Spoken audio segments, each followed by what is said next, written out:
Iniciar el año 2026 hablando de finanzas personales en México es casi un acto de valentía. No porque el tema sea complicado, sino porque obliga a mirar algo que la mayoría de las personas evita con más disciplina que ir al gimnasio en enero, la realidad de su propio dinero.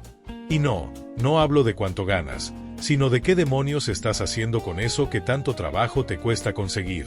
Consejo 1. No saber de CETES. El primer error es no tener la menor idea de en qué se te va cada peso. En México, muchísimas personas viven con la sensación constante de que el dinero simplemente se esfuma, como si la cartera tuviera un agujero invisible. El problema es que casi nadie se detiene a revisar ese agujero, porque hacerlo implica aceptar verdades incómodas. Verdades como que el problema no siempre es el salario, sino el desorden. Para empezar bien 2026, necesitas hacer algo que suena aburrido pero es profundamente revelador, una autopsia financiera. Sentarte, sin excusas, y anotar cuánto dinero entra realmente a tu vida y cuánto sale. No lo que crees, no lo que más o menos, sino lo que de verdad ocurre mes tras mes. Aquí aparecen datos que suelen dar más miedo que una película de terror. Gastos pequeños repetidos, suscripciones olvidadas, compras impulsivas y antojos disfrazados de necesidades. El famoso gastito es uno de los grandes villanos silenciosos. Ese café diario, esa comida pedida por app porque hoy no hubo tiempo, ese streaming que casi no usas pero sigues pagando. Individualmente parecen inofensivos, pero juntos forman una criatura monstruosa que se come tu dinero sin que te des cuenta. Cuando haces las cuentas anuales, descubres que lo que creías insignificante equivale a miles de pesos que podrían haber tenido un destino mucho mejor. Aquí es donde muchos se detienen, se asustan y abandonan. Pero este proceso no es para castigarte, es para despertarte. No se trata de vivir como monje ni de eliminar todo placer, sino de entender que cada peso tiene memoria. Si no sabes a dónde va tu dinero siempre decidirá por ti, y casi nunca lo hará a tu favor. Consejo 2. Antes de aprender a invertir, necesitas aprender a gastar. Porque invertir sin control del gasto es como tratar de llenar una tina sin tapón. Puedes ganar más, trabajar más, incluso tener buenas inversiones, pero si gastas mal, el resultado siempre será el mismo: estrés, deudas y una sensación constante de estar corriendo sin avanzar. En México es muy común ver personas con ingresos decentes viviendo al límite, mientras otras con ingresos más modestos logran estabilidad. La diferencia no está en cuánto ganan, sino en cómo toman decisiones. El gasto desordenado es un problema de hábito, no de dinero. Y los hábitos no se arreglan con motivación, sino con estructura. Aquí entra el presupuesto, esa palabra que muchos odian porque la asocian con carencias. Pero un presupuesto no es una jaula, es un mapa. No te dice que no gastes, te dice en qué sí vale la pena gastar. Te da permiso de disfrutar, pero con límites claros. El problema es que en México solemos gastar primero y pensar después, y cuando el mes termina, nos preguntamos por qué no sobró nada. A esto hay que sumarle un enemigo moderno: las compras a meses sin intereses. No son malas por sí mismas, pero mal usadas se convierten en trampas temporales.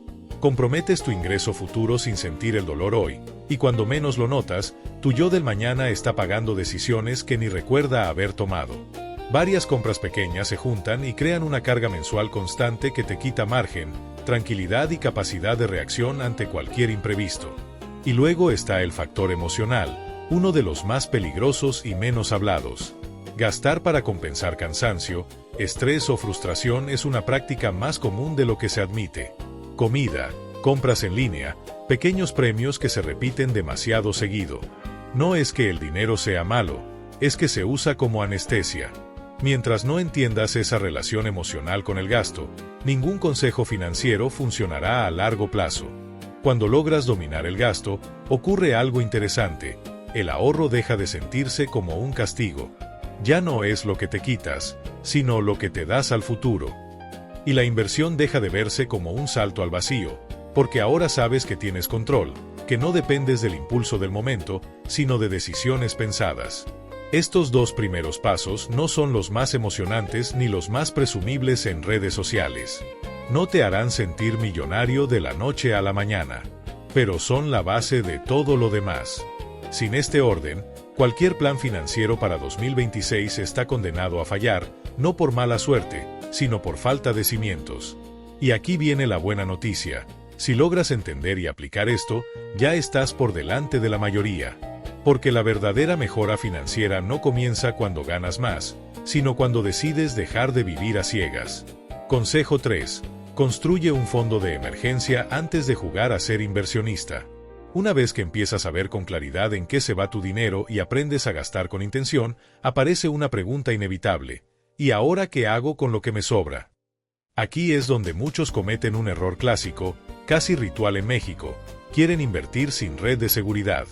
Ven videos, escuchan historias de gente que metió su dinero en tal o cual cosa y piensan que el siguiente paso lógico es hacer lo mismo. Spoiler incómodo, no lo es. Antes de pensar en rendimientos, necesitas pensar en supervivencia. Porque la vida en México no avisa. El coche se descompone, el celular muere, llega una enfermedad, se retrasa un pago, te quedas sin chamba o te bajan ingresos. Y cuando no tienes un fondo de emergencia, cualquier imprevisto se convierte en deuda. No porque seas irresponsable, sino porque no estabas preparado. Un fondo de emergencia no es dinero para vacaciones, ni para cambiar de celular, ni para aprovechar una oferta. Es dinero aburrido, guardado para momentos feos. Y precisamente por eso funciona. Su objetivo no es crecer, es darte tiempo. Tiempo para pensar, para reaccionar y para no tomar decisiones financieras desde el pánico. En México, lo recomendable es tener entre 3 y 6 meses de tus gastos básicos guardados. No de tus ingresos, de tus gastos. Porque no se trata de cuánto ganas, sino de cuánto necesitas para seguir respirando sin endeudarte. Si hoy eso te parece imposible, no pasa nada. No se construye de golpe. Se construye poco a poco, con constancia, aunque sea con cantidades que al inicio parecen ridículas. Este dinero debe estar en un lugar seguro y accesible. Nada de meterlo en cosas raras ni en inversiones volátiles. Aquí entran opciones sencillas como cuentas de ahorro de alta liquidez o instrumentos muy conservadores como CETES a corto plazo. El punto no es ganar, el punto es no perder tranquilidad. La magia del fondo de emergencia ocurre cuando dejas de vivir con miedo al siguiente problema. Cuando sabes que un imprevisto no te va a mandar directo a la tarjeta de crédito. En ese momento, curiosamente, empiezas a tomar mejores decisiones financieras. Porque ya no actúas desde la urgencia, sino desde la estrategia. Consejo 4. Ahorra con objetivo o tu dinero siempre encontrará la forma de desaparecer. Aquí viene una verdad que duele aceptar. Ahorrar porque sí casi nunca funciona. Guardar dinero sin un propósito claro es como meter cosas en una caja sin etiqueta. Tarde o temprano la abres y usas todo sin saber por qué. En México, mucha gente dice que ahorra, pero en realidad solo pospone gastos. El dinero se guarda un tiempo y luego se va en cualquier cosa que se atraviese. El ahorro necesita un motivo concreto, algo que tenga nombre y apellido. No es lo mismo ahorrar que ahorrar para un fondo de emergencia, ahorrar para un enganche, ahorrar para estudiar o incluso ahorrar para viajar sin endeudarte. Cuando el dinero tiene destino, se defiende solo. Cuando no lo tiene, es el primero en sacrificarse. Otro error común es esperar a que sobre. En la mayoría de los casos, nunca sobra. El dinero se adapta al espacio que le das. Si no separas el ahorro al inicio del mes, ese dinero se integrará mágicamente a tus gastos y desaparecerá sin dejar rastro. Por eso el ahorro efectivo en México, y en cualquier lugar, funciona mejor cuando se automatiza. Que se vaya solo, que no pase por tus manos, que no te dé tiempo de justificar por qué este mes no. Ahorrar también implica entender tu realidad. No todos pueden guardar el mismo porcentaje y no todos están en el mismo punto de la vida. Compararte con otros es una forma segura de frustrarte y abandonar. Lo importante no es la cantidad inicial, es el hábito. Porque el hábito crea identidad. Dejas de ser alguien que intenta ahorrar y te conviertes en alguien que ahorra, aunque sea poco. Con el tiempo, ocurre algo interesante. El ahorro deja de ser un sacrificio y se convierte en una herramienta de poder. Te da opciones. Te permite decir que no. Te permite esperar. Y en un país donde muchas personas viven al día, tener opciones es una ventaja enorme. Esto marca un cambio importante. Ya no solo controlas tu presente, empiezas a proteger tu futuro. No es espectacular, no es viral, pero es real. Y en finanzas, lo real siempre vence a lo que promete mucho y cumple poco. Consejo 5. Empieza a invertir, pero solo en lo que entiendas, y desconfía de lo que suena demasiado fácil. Llegados a este punto, ya hiciste algo que muy pocos hacen. Ordenaste tu gasto, construiste un fondo de emergencia y aprendiste a ahorrar con intención. Ahora sí aparece la palabra mágica que todos quieren escuchar desde el día 1. Invertir. Pero aquí es donde se pierde más gente que en un tianguis un domingo. Porque invertir en México no es difícil. Lo difícil es no caer en la ilusión de que el dinero se multiplica solo. El mayor enemigo del inversionista principiante no es la falta de dinero, es la falta de entendimiento. Mucha gente mete su dinero en cosas que no comprende solo porque alguien más dijo que funciona. Un amigo, un influencer, un experto en redes que muestra rendimientos irreales. El problema no es confiar, el problema es no saber qué preguntas hacer. Y cuando no entiendes dónde está tu dinero ni cómo genera rendimientos, en realidad no estás invirtiendo, estás apostando. Invertir bien no significa saberlo todo, pero sí lo suficiente para dormir tranquilo. Necesitas entender de dónde sale el rendimiento, qué riesgos existen y qué puede pasar en el peor escenario. Si alguien no puede explicarte eso con claridad, o si te dicen que no hay riesgo, es momento de desconfiar. En finanzas, el riesgo cero no existe. Y cuando alguien promete lo contrario, normalmente lo que no existe es el dinero después. En México existen opciones simples y reguladas para empezar. Instrumentos como CETES, fondos de inversión básicos o incluso algunas plataformas bancarias permiten comenzar con montos accesibles y riesgos relativamente controlados. No te harán rico de la noche a la mañana, pero tampoco te quitarán el sueño. Y eso, para empezar, vale oro. Otro error común es querer recuperar el tiempo perdido. Personas que dicen, ya voy tarde, tengo que arriesgar más. Ese pensamiento es una trampa. Las decisiones apresuradas suelen terminar en pérdidas apresuradas. Invertir es una carrera larga, no una revancha contra tu pasado financiero. Lo que importa no es llegar rápido, sino llegar entero. Cuando empiezas a invertir con calma y entendimiento, ocurre algo interesante. Dejas de perseguir el dinero y empiezas a construirlo. No dependes del golpe de suerte ni del próximo consejo milagroso. Dependes de disciplina, paciencia y constancia. 3 cosas que no se ven bien en redes, pero que funcionan mejor que cualquier promesa. Consejo 6. Diversifica y piensa a largo plazo, porque el dinero también se cansa de los extremos.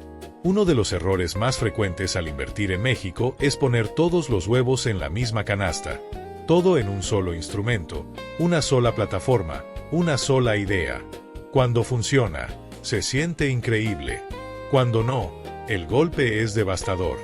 La diversificación no es para cobardes, es para personas que entienden que el futuro es impredecible. Diversificar no significa invertir en todo lo que se mueve. Significa repartir el riesgo. Tener una parte en algo seguro, otra en algo que crezca lento, otra en algo con un poco más de riesgo. Es aceptar que no todo va a subir al mismo tiempo y que eso está bien. Porque cuando una parte cae, otra suele sostenerte. Aquí entra también el concepto del largo plazo, algo que desespera a muchos.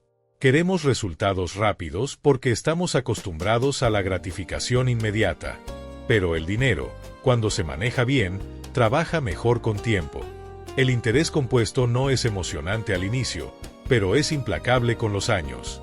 Y en México, donde la inflación se come el dinero quieto, pensar a largo plazo no es opcional, es necesario. Pensar a largo plazo también te protege emocionalmente. Dejas de entrar en pánico por cada subida o bajada. Entiendes que los mercados se mueven, que hay crisis, cambios políticos, noticias alarmantes. Todo eso ya pasó antes y volverá a pasar. La diferencia está en quien reacciona con miedo y quien mantiene el rumbo. Diversificar y pensar a largo plazo es aceptar que no controlas todo, pero sí controlas cómo te preparas. No necesitas ser un genio financiero ni dedicarle la vida. Solo necesitas evitar los extremos, ni el miedo paralizante ni la ambición desmedida. Con estos consejos, ya no solo estás cuidando tu dinero, estás poniéndolo a trabajar de forma inteligente. Sin prisa, sin fantasías, sin jugar al experto. Y eso, aunque no suene espectacular, es exactamente lo que separa a quienes construyen estabilidad de quienes viven saltando de promesa en promesa. Consejo 7. Aprende a usar el crédito como herramienta, no como muleta. En México, el crédito tiene una reputación curiosa. Para algunos es el villano absoluto, para otros es la única forma de sobrevivir. La realidad, como casi siempre, está en un punto incómodo en medio. El crédito no es bueno ni malo por sí mismo. Se vuelve peligroso cuando se usa para tapar errores y se vuelve poderoso cuando se usa con estrategia. El problema es que la mayoría lo aprende a usar a golpes. La tarjeta de crédito suele ser el primer contacto con este mundo. Al inicio se siente como dinero extra, una extensión del ingreso, una especie de salvavidas permanente. Y ahí comienza el error. El crédito no es dinero que ganaste, es dinero prestado que compromete tu futuro. Cuando se usa para gastos diarios sin control, se transforma en una muleta. Parece que te ayuda a avanzar, pero en realidad te impide aprender a caminar solo. Usar el crédito con inteligencia implica una regla básica: nunca gastar en crédito algo que no podrías pagar en efectivo. No porque vayas a hacerlo, sino porque eso indica que el gasto está dentro de tu realidad.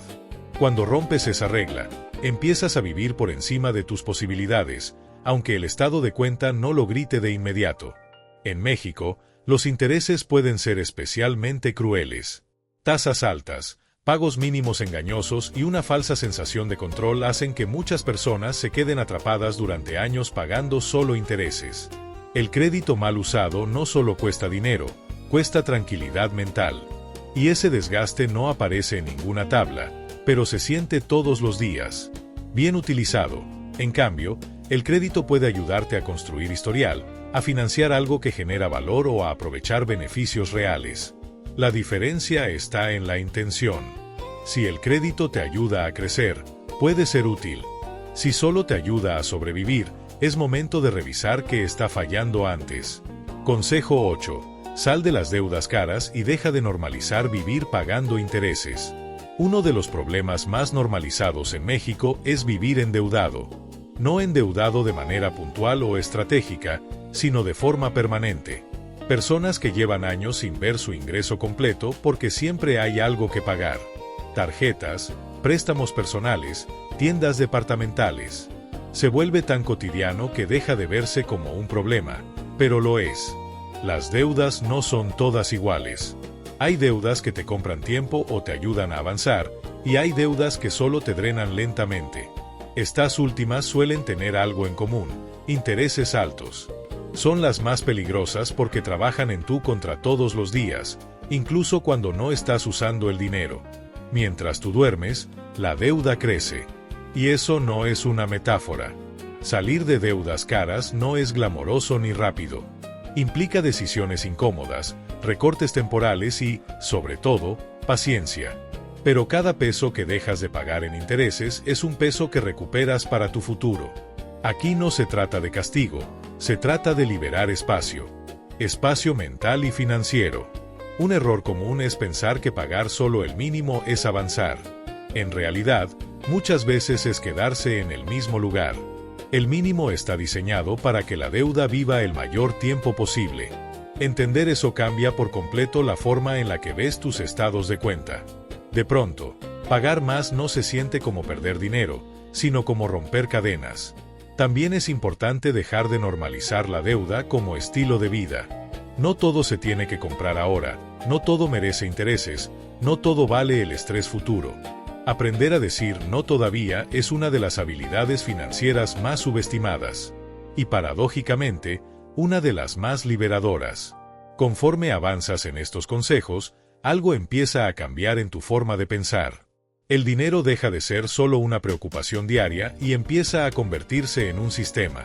Un sistema imperfecto, ajustable, pero consciente. Ya no reaccionas a los problemas cuando explotan, empiezas a anticiparte. Y esa es una diferencia enorme. Consejo 9. Cambia tu mentalidad con el dinero, porque sin eso siempre volverás al punto de partida. Después de hablar de gastos, ahorro, inversión, crédito y deudas, llegamos a una parte que muchos consideran abstracta, pero que en realidad es la raíz de todo, la mentalidad. Puedes conocer todas las reglas financieras, aplicar todas las estrategias y aún así sabotearte si tu forma de pensar sobre el dinero no cambia. En México, la relación con el dinero suele estar cargada de emociones, creencias heredadas y frases que se repiten sin cuestionarse.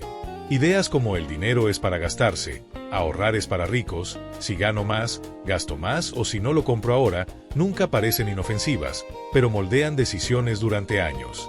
El problema es que nadie se sienta a revisarlas. Se viven como verdades absolutas, cuando en realidad son solo hábitos mentales aprendidos.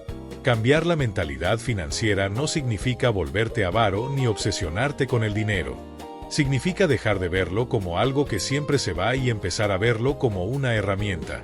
Una herramienta que puede darte tranquilidad, opciones y libertad, pero solo si la manejas con intención. Mientras el dinero sea algo que simplemente pasa por tus manos, nunca se quedará el tiempo suficiente para construir algo. Otro punto clave es dejar de compararte. En la era de las redes sociales, parece que todo el mundo vive mejor, gana más y tiene la vida resuelta. Compararte no solo es injusto, es peligroso. Te empuja a gastar para aparentar, a endeudarte para no quedarte atrás y a tomar decisiones que no tienen nada que ver con tus objetivos reales. El dinero que se usa para impresionar suele ser el primero que falta cuando más se necesita. Cuando cambias tu mentalidad, el orden financiero deja de sentirse como sacrificio. Empiezas a entender que no te estás quitando cosas, te estás dando estabilidad. Y esa estabilidad, aunque no se presume, se disfruta todos los días. Consejo 10. Sé constante y revisa tu sistema, porque mejorar tus finanzas no es un evento, es un proceso. El último consejo es, curiosamente, el que más se ignora. Muchas personas creen que ordenar sus finanzas es algo que se hace una vez y listo.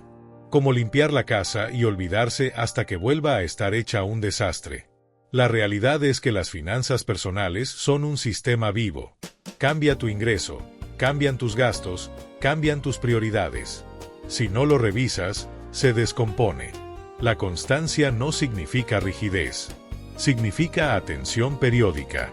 Revisar tus números, ajustar lo que ya no funciona, corregir errores antes de que se vuelvan problemas grandes. No necesitas hacerlo todos los días, pero sí con regularidad. Un pequeño chequeo mensual puede ahorrarte meses de estrés. También es importante entender que habrá tropiezos, gastos imprevistos, meses malos, decisiones que no salen como esperabas. Eso no significa fracaso, significa vida. La diferencia entre alguien que mejora sus finanzas y alguien que siempre vuelve al mismo punto no es la perfección, es la capacidad de retomar el control sin rendirse. La constancia también implica paciencia. Los resultados reales no se ven de inmediato. Se sienten primero como calma, como menos ansiedad, como mayor control. Luego se reflejan en números. Y cuando menos lo esperas, miras atrás y te das cuenta de que ya no estás donde empezaste. Al juntar todos estos consejos, desde aprender a mirar tu dinero sin miedo, controlar el gasto, construir ahorro, invertir con cabeza, usar el crédito con inteligencia, salir de deudas, cambiar tu mentalidad y mantener el rumbo, lo que tienes no es una fórmula mágica, sino algo mucho más valioso, un sistema financiero personal que trabaja para ti y no en tu contra. Y así, comenzar 2026 deja de ser solo una fecha simbólica y se convierte en el inicio real de una etapa distinta. No perfecta, no inmediata, pero sí consciente. Y en finanzas, la conciencia es el primer paso hacia la libertad.